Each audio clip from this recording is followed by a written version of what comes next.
Gentleman yields, and Mr. Bishop is recognized. So, Mr. Carroll, we're hearing some amazing things today. Children being sacrificed to harvest organs. Of course, somebody said they don't, Mr. Ivey said he's not so sure about that.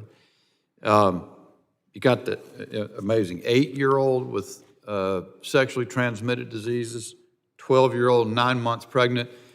My colleagues on the minority are very concerned, though, about your language. What do you think of that? I find it fascinating and interesting that after hearing about all this testimony, and right now, thousands of children are being raped, that's just statistical probability, 100%.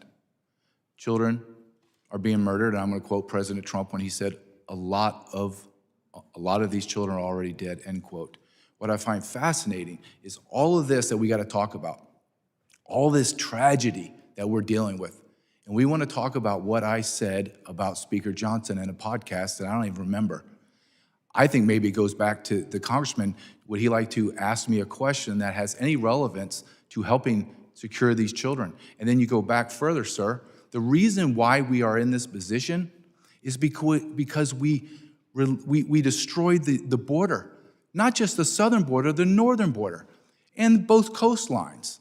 This is a tragedy, and it is treason, because this is not bad policy or bad mistakes or somebody's incompetent.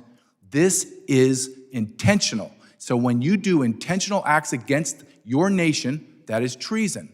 And I'll be glad to talk about Speaker Johnson and him funding NGOs to the hilt. I would love to talk about that as well.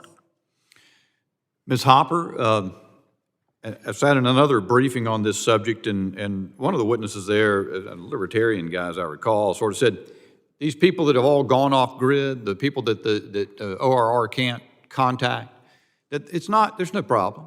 They don't want to, they sort of live, they don't want to have contact with official sources, but they're fine. I find that to be amazing, but can you respond to that? I mean, you've seen a fair number of things, it sounds like.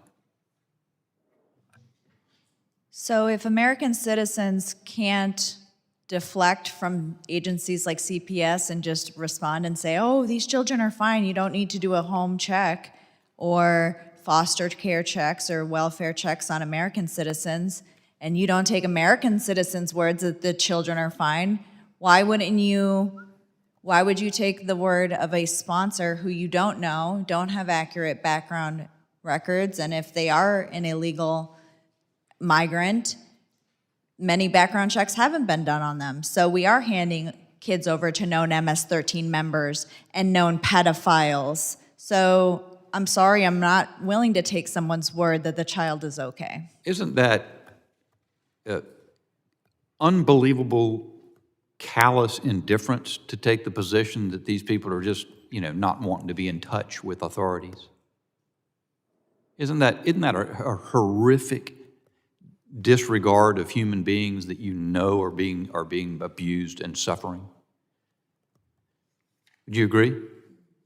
I agree. Ms. Rodas,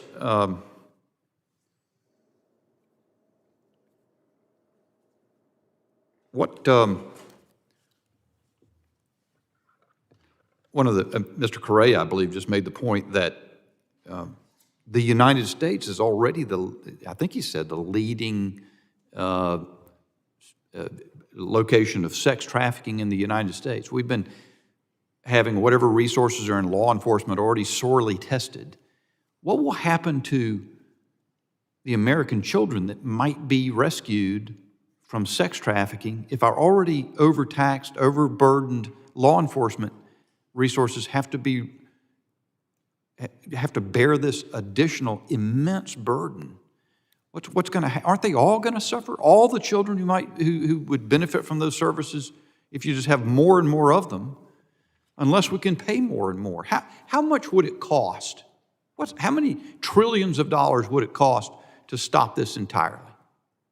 Well, I would submit that you could save a few $billion by not running the program in the manner that it's being run.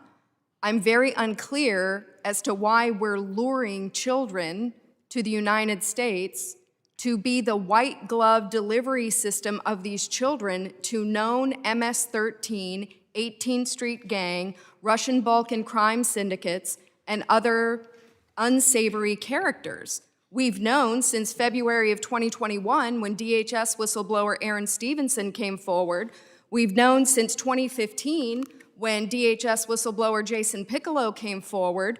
The children are being used. My we- time's expired, Yes, and sir. very well said. Someone may get a chance to follow up. I yield back. Gentleman's time has expired. Mr. Ivy.